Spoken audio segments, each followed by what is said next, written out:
আসসালামু আলাইকুম ওরহমতুল্লাহি ওবরাকাতুহ। আলহামদুলিল্লাহ ওসসালাতু ওয়াসসালামু আলা রাসূলিল্লাহ, আম্মা বা'দ।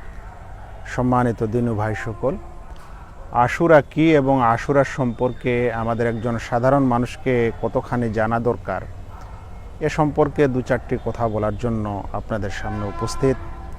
প্রথম কথা, আশুরা শব্দটির অর্থ হচ্ছে মুহররম মাসের 10 তারিখ। মুহররম মাসের 10 তারিখকে আরবি পরিভাষায় আশুরা বলা হয়। এই আশুরার তাৎপর্য এবং গুরুত্ব ইসলামে এই যে প্রিয় নবী মুহাম্মদ মুস্তাফা সাল্লাল্লাহু আলাইহি ওয়াসাল্লাম আশুরার রোজা রেখেছেন এবং রোজা রাখতে বলেছেন। আর এটা বলেছেন যে আহতাসিবু আলাল্লাহ আইয়ুকাফফিরাস সানা আল্লাতী ক্বাবলা।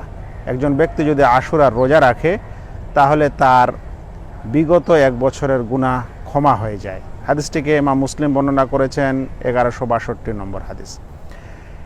অতঃপর এই আশুরার রোজা আল্লাহ রাসূল সাল্লাল্লাহু আলাইহি ওয়াসাল্লাম কেন রেখেছিলেন তারও উল্লেখ সহিহ বুখারী এবং সহিহ মুসলিমে এসেছে। ইবনে আব্বাস রাদিয়াল্লাহু তাআলা আনহু থেকে হাদিসটি বর্ণিত হয়েছে যে আল্লাহ রাসূল সাল্লাল্লাহু আলাইহি ওয়াসাল্লাম যখন মদিনায় হিজরত করে গেলেন, মক্কা থেকে তাকে যে বিতাড়িত করা হয়, তিনি যখন মদিনায় গেলেন তখন ইহুদি সম্প্রদায়কে দেখলেন যে তারা এই দিনে মানে আশুরার দিনে রোজা আছে। তো আল্লাহ রাসূল সাল্লাল্লাহু আলাইহি ওয়াসাল্লাম জিজ্ঞাসা করলেন, তোমরা কেন রোজায় আছো? তো তারা বলল, হাদা ইয়াউমুন আযীম, এটা খুব মহৎ দিন, খুব বড় দিন। এটা এমন এক দিন আনজাল্লাহু ফীহি মূসা ওয়া কওমাহু, এই দিনে আল্লাহ তাআলা মূসাকে এবং তার গোত্রকে কওমকে নাজাত দিয়েছিলেন। ওয়া গাররাকা ফিরআউন ওয়া কওমাহু, আর ফিরআউন আর তার কওমকে সমুদ্রে ডুবিয়ে মেরেছিলেন। সহিহ মুসলিমের বর্ণনায় এসেছে, তাই মূসা আলাইহিস সালাম আল্লাহ তাআলার শুকরিয়া করত, শুকরান লিল্লাহ, রোজা রেখেছিলেন। হাদিসটিকে ইমাম বুখারী ও মুসলিম উভয় বর্ণনা করেছেন।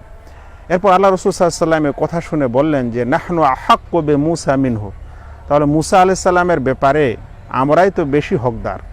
মানে তিনি যেহেতু শুকরিয়া স্বরূপ রোজা রেখেছেন, আমরা শুকরিয়া স্বরূপ রোজা রাখতে আমাদের হক আরও বেশি, তাই আমরাও রোজা রাখব।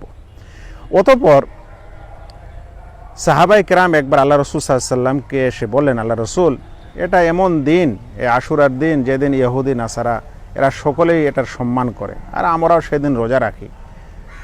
অর্থাৎ তাদের যেন মুআফাকাত, তাদের জন্য সেই বিষয়টাকে আমরাও মেনে নিচ্ছি এরকম মনে হচ্ছে।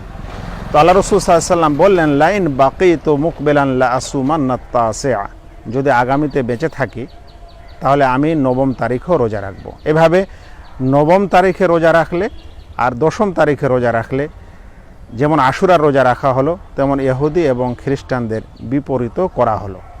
তাই এইভাবে আল্লাহ রাসূল সাল্লাল্লাহু আলাইহি ওয়াসাল্লাম রোজা রেখেছেন এবং রোজা রাখতে বলেছেন।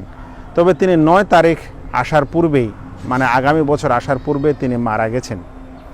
এ কারণে আল্লাহ রাসূল সাল্লাল্লাহু আলাইহি ওয়াসাল্লাম যেটা ইচ্ছা করে গেছেন সেটা পালন করা এবং সেটা মানাও হচ্ছে একটি সুন্নাহ। তাই আমাদেরকে এই তারিখে, এই দিনে রোজা রাখতে হবে এবং আশুরার রোজা রাখার সময় উত্তম নিয়ম হলো 9 এবং 10 তারিখে রোজা রাখা। কেউ যদি এটা না পারে তাহলে কেবলমাত্র 10 তারিখেই রোজা রাখলে ইনশাআল্লাহ সে সওয়াব পেয়ে যাবে।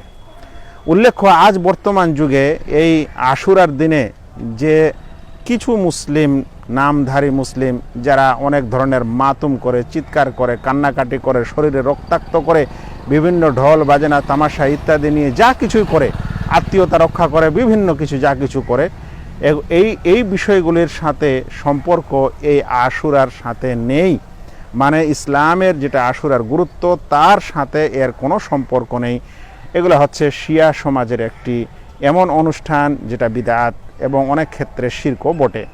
তারা কারবালায় হুসেন রাদিয়াল্লাহু তাআলা আনহুর শাহাদাতের মাতম করে থাকে, তার শহীদ হওয়ার দিনকে উদযাপন করে থাকে, যেটা আশুরার দিনে আমাদেরকে বা আমাদের মতো লোককে, আহলুস সুন্নাহকে উদযাপন করার কোনো বিধান ইসলামে নেই। তারা ইসলামের মধ্যে একটি নতুন জিনিস আবিষ্কার করে এটা পালন করছে, যেটা আমাদের পালন করার না প্রয়োজন আছে, না ভ্রুক্ষেপ দেওয়ার প্রয়োজন আছে।